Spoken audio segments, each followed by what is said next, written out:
Selamat siang. Maaf agak telat sedikit karena ada beberapa hal.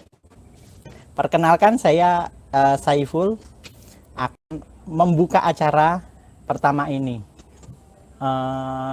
Ini adalah kelas Jumat.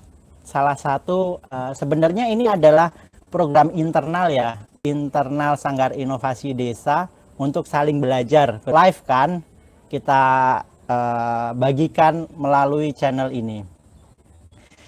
Di kelas yang dapat giliran pertama sharing tentang pengetahuannya yaitu teman kita Ahmad Misdad Hudani, panggil aja Mas Dani, yang sudah ada di belakang handphone itu. Oh iya, ini perkenalkan ada Asad juga. Asad ini salah satu tim yang yang ya menghandle teknis kamera dan lain-lain. Sebelumnya saya akan memperkenalkan pembicara kita, Ahmad Misdad Hudani, atau yang biasa kita sapa dengan Mas Dani. Ini adalah seorang peneliti Big Data Desa, salah satu yang sangat penting lah. Dia adalah Direktur Transformasi Desa di Desa Pangungharjo. Dia juga co-founder dari pasardesa.id, sebuah platform social commerce yang akan segera di launching versi ketiganya. Kemudian dia juga pernah menjadi pembicara kebudayaan desa beberapa waktu lalu. Tanpa lama-lama, yuk kita belajar bersama tentang data trust, jaringan pengaman data di era datakrasi. Buat teman-teman yang ada pertanyaan, nanti teman-teman bisa langsung ketikkan di kolom komentar. Nanti setelah pemaparan kita akan coba jawab satu persatu. Oke, Dani siap? Siap ya? Oke lah, waktu dan tempat buat Dani dipersilahkan. Sinilah, gantian kita.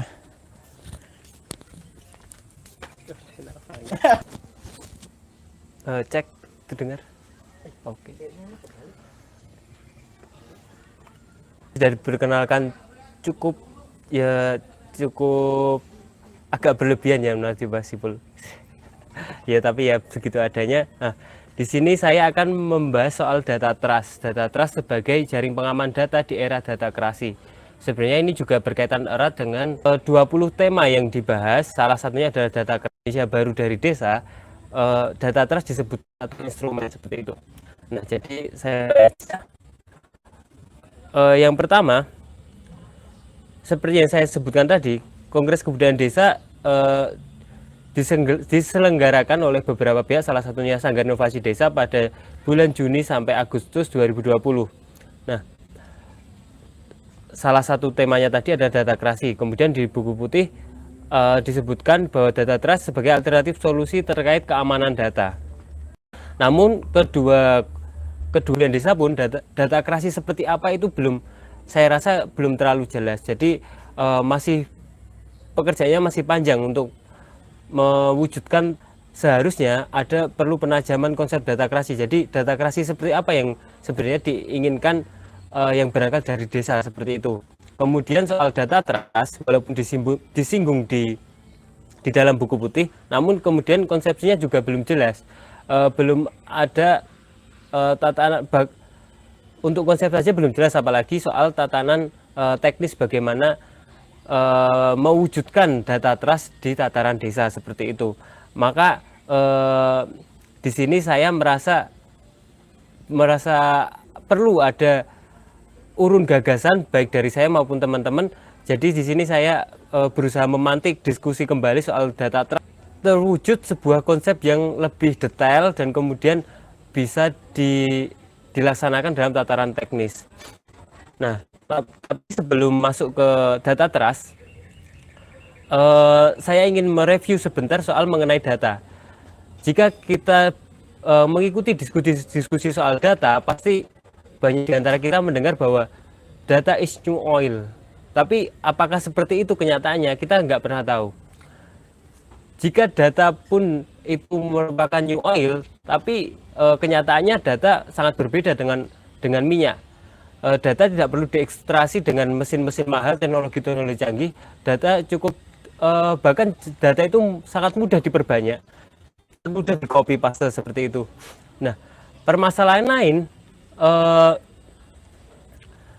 data, walaupun kita ini bisa dikatakan adalah sumber data, setiap hari kita memproduksi data, tapi kemudian yang memanen itu, yang memanen data-data kita kebanyakan hanya dipanen oleh perusahaan besar seperti Google, Microsoft, Facebook, perusahaan-perusahaan data yang memang mereka berfokus soal data seperti itu.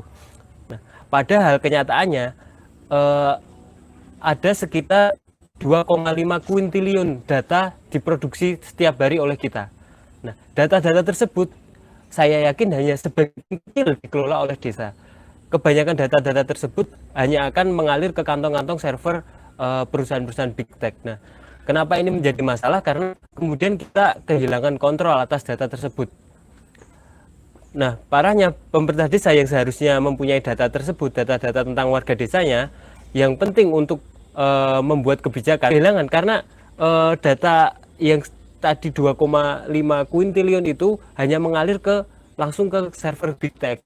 Jadi kita dilewati pun tidak. Jadi itu menjadi masalah. Nah, masalahnya lagi, perusahaan-perusahaan big tech itu yang mempunyai data-data kita, dia bisa memprediksi apa yang kita sukai. Jadi jika teman-teman melihat sebuah iklan yang berbeda dari akun teman-teman dengan temannya, dapat untung dari iklan tersebut. Nah, dengan sangat pentingnya data, maka di sini data trust yang disebut-sebut di buku putih itu sebagai sebuah solusi alternatif keamanan data, karena Bill Purbo itu memperlihatkan bagaimana data itu Google KTP gitu aja, maka akan muncul beberapa KTP, dan agregat KTP itu sangat banyak. Itu sangat menguntungkan bagi perusahaan-perusahaan data tadi.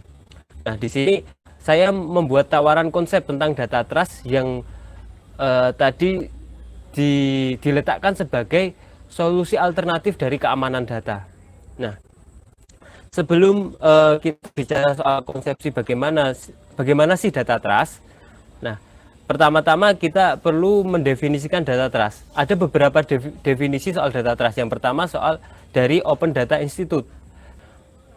Nah, kemudian ada juga dari jurnalnya di Harvard Business Review. Data trust adalah organisasi independen yang berfungsi data mereka dengan benar. Ada definisi lain dari Anok Ruhak. Data trust adalah struktur di mana data ditempatkan di bawah manfaat atau masyarakat umum. Nah, dari tiga definisi tadi terdapat perbedaan. Open Data Institute menempatkan, kemudian Anok Ruhak juga menempatkan sebagai struktur. Nah, perbedaan-perbedaan ini terjadi karena memang belum data trust ini konsep yang masih berkembang. Nah, di sini saya mencoba mengelaborasikan antara apa yang dipaparkan di buku putih. Data trust itu adalah aturan pengelolaan dan pemanfaatan data oleh wali data, baik itu individu, lembaga, ataupun organisasi yang bertanggung jawab terhadap kepentingan pemilik data. Nah, kenapa kemudian tetap harus memiliki wali data? Wali data tadi adalah yang disebut Des Zakardaki sebagai organisasi tadi. Nah, wali data ini penting karena terdapat gap antara perusahaan-perusahaan big tech tadi dengan kita sebagai pemilik data. Perusahaan-perusahaan big tech memiliki waktu, memiliki sumber daya untuk mengolah data kita, untuk mengumpulkan data kita. Sementara kita tidak tahu mana sih data kita yang penting untuk kita tidak bagikan sama siapapun, atau sebenarnya data kita yang sepele itu mana, kita tidak tahu.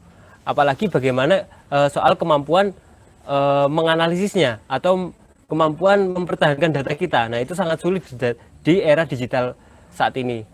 Kemudian kita tahu sendiri bagaimana media sosial, dengan media sosial sangat mudah kita membagi apapun yang jadi di hari ini kita bagikan seperti itu.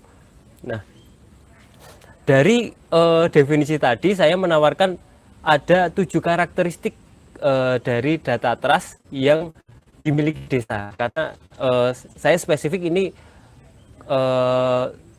di konteks desa karena berkaitan dengan Kongres Kebudayaan Desa kemarin.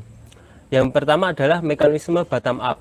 Jadi kenapa mekanisme bottom up? Karena setiap orang mempunyai preferensi sendiri soal datanya. Ada orang-orang yang memang dia tidak peduli akan suatu data, tapi dia peduli dengan data lain. Nah, kemudian soal kenyamanan dia. Jadi ada orang-orang yang memang oke, data saya nggak apa-apa saya setor, saya menikmati Facebook, saya menikmati Google. Ada orang-orang yang memang sangat ideal. Jadi buat apa saya memakai Google atau Facebook kalau data saya hanya mengalir seperti itu. Nah, perbedaan-perbedaan ini tetap harus dikerangkai, diwadahi dalam data trust. Untuk apa kemudian kepentingan dari warga desa sebagai pemilik data ini terwadahi. Nah, di sini juga perlu ada penyamaan persepsi. Jadi bagaimana bahwa data itu tetap penting seperti itu. Kemudian karakteristik yang kedua soal legalitas hukum yang jelas. Walaupun kita sering kali dengar bahwa data itu merupakan minyak baru atau new oil, tapi sebenarnya di banyak konstitusi data itu belum diakui sebagai aset atau sebuah properti. Nah, maka di sini sangat wajar bahwa jual beli data itu harganya tidak jelas karena memang secara legal pun beberapa konstitusi belum mengakui ini. Nah, sebenarnya di sini saya sebagai orang awam yang tidak begitu mengerti hukum, tapi di sini saya rasa penting bahwa data trust maupun data itu punya kepastian hukum. Untuk apa kemudian yang pertama untuk menjaga kepemilikan data. Jadi kepemilikan data ini berkaitan dengan siapa yang boleh mengkontrol, siapa yang boleh mendapatkan data-data kita yang selama ini diambil atau dirampas oleh perusahaan big tech. Kita tidak bisa mengambil karena kepemilikannya tidak jelas, bahkan tidak diakui sebagai aset atau kepemilikan, walaupun itu dapat diperjualbelikan. Kemudian yang perlu diatur secara hukum yaitu mekanisme perwalian data yang memegang mandat untuk mengelola atau memanfaatkan data. Nah, kemudian karakteristik yang ketiga dari data trust yaitu soal security dan interoperabilitas. Nah, dengan karakter ini, jadi wali data wajib melindungi data dari ancaman cybercrime. Jadi bagaimana data itu tidak dicuri, data itu tidak disalahgunakan, data itu tidak dimanfaatkan untuk kejahatan. Jadi ketika saya sebagai pemilik data memberikan mandat kepada wali data, itu saya merasa aman karena bisa jadi ketika data itu hanya saya pegang sendiri itu lebih tidak aman, dan maka saya memilih untuk mewalikan seperti itu. Dan kemudian soal interoperabilitas ini soal pemanfaatan data. Jadi saya bayangkan bagaimana ketika data itu dihimpun oleh wali data, data itu tetap bisa dimanfaatkan. Bahkan bisa jadi itu menjadi benefit bagi kita ketika data itu menghasilkan taruhlah menghasilkan uang dari pemanfaatannya, kita harus data seperti itu. Kemudian karakteristik yang keempat, tidak konflik kepentingan. Kenapa itu penting? Karena ketika wali data itu mempunyai kedekatan dengan ataupun mempunyai kontrak kerja lain dengan perusahaan big tech, maka dia akan sangat kemungkinannya akan sangat besar bahwa data kita akan disalahgunakan untuk kepentingan apa? Untuk kepentingan perusahaan yang dekat dengan para wali data tersebut. Kemudian soal transparansi. Nah, transparansi ini berkaitan dengan audit data. Jadi wali data harus menjamin transparansi dalam berbagi data atau data sharing dan siap dilakukan audit data. Nah, kita tahu data ini sudah dipindah kemana aja sih, atau data ini udah diubah dari aslinya apa belum. Nah, salah satu yang saya tahu yaitu teknologi blockchain. Nah, itu sangat akrab di cryptocurrency, tapi ini bisa untuk bagaimana dia bisa tracking data kita. Data kita ini sudah maka kebocoran data itu akan sangat mudah di-track seperti itu. Nah, yang keenam yaitu soal sosialisasi pentingnya data. Tidak bisa dipungkiri bahwa terutama di masyarakat kita sekarang ya, data itu bisa Facebookan dengan mudah, atau bahkan di Facebook pun men-share data-data yang sebenarnya itu sangat privat, tapi dia tidak merasa itu hal yang salah karena tidak mengetahui bahwa data itu penting. Nah, di konsep data trust yang saya tawarkan, organisasi atau wali data tadi yang mengampu data-data tersebut, dia juga berkepentingan untuk mensosialisasikan pentingnya data. Nah, di sini mungkin bayangan kita akan terlalu rumit ketika semua data itu dikelola oleh wali data. Namun kemudian sebenarnya ini karena tadi saya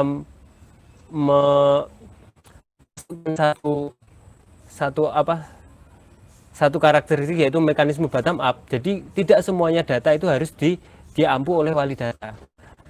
Kita mungkin data gen. Nah, sebenarnya bisa dispesifikkan apakah wali data hanya mengurus data konsumsi warga desa saja. Nah, seperti itu. Nah, diharapkan ketika seperti itu kita jadi warga bisa, karena sudah tahu data apa yang akan dikuasai dan untuk apa, maka dia cukup yakin dengan wali data tersebut. Nah, ketika wali data dapat mengelola dan memanfaatkan data itu dengan baik dan kita dapat benefit, nah maka masalah data yang selama ini dialami pemerintah soal updating itu bisa teratasi ketika taruhlah saya menempatkan data konsumsi saya ke wali data di desa saya.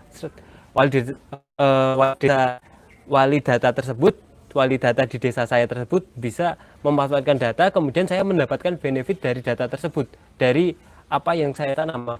Nah, itu bisa berupa fasilitas maupun berupa taruhlah saya mendapatkan uang, maka saya akan dengan senang hati mengupdate data saya terkait data konsumsi tersebut. Nah, kemudian ada satu lagi karakteristik yang saya letakkan adalah data tersebut atau wali data itu adalah lembaga desa. Kenapa saya meletakkan lembaga desa ini? Karena terkait dengan kedekatan dengan pemerintah desa dan warga desa. Jadi saya membayangkan ketika data itu diampu oleh lembaga desa, pemerintah desa bisa memanfaatkan data tersebut untuk apa? Untuk membuat kebijakan. Jadi walaupun nanti tetap wali data harus membuat laporan audit saja, itu jelas. Kenapa harus kemudian lembaga desa itu cukup dekat dengan warga desa?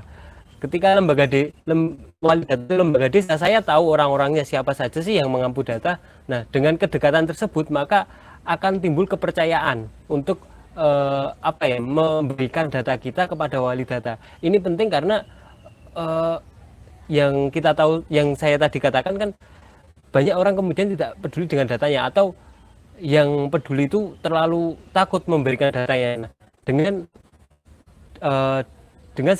mekanisme wali data itu adalah lembaga desa, kita tahu orangnya, kita dekat dengan kita bisa bertamu ke rumahnya kalau ada masalah seperti itu menurut saya akan menambah kepercayaan warga.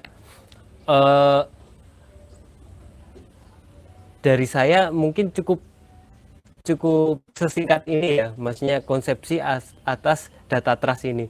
Nah, saya harapkan sih diskusinya ini terus berkembang, jadi ada konsep data trust yang lebih firm, lebih bisa diterapkan di desa, baik di desa-desa Indonesia. Kemudian selain itu, dari data trust itu melengkapi juga konsepsi soal data kreasi secara luas. Jadi kita ketika kita membayangkan mewujudkan tatanan Indonesia baru, kita lebih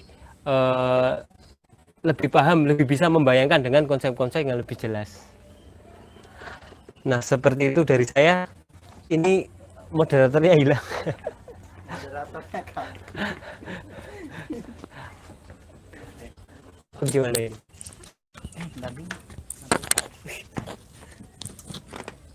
Gimana, Mas?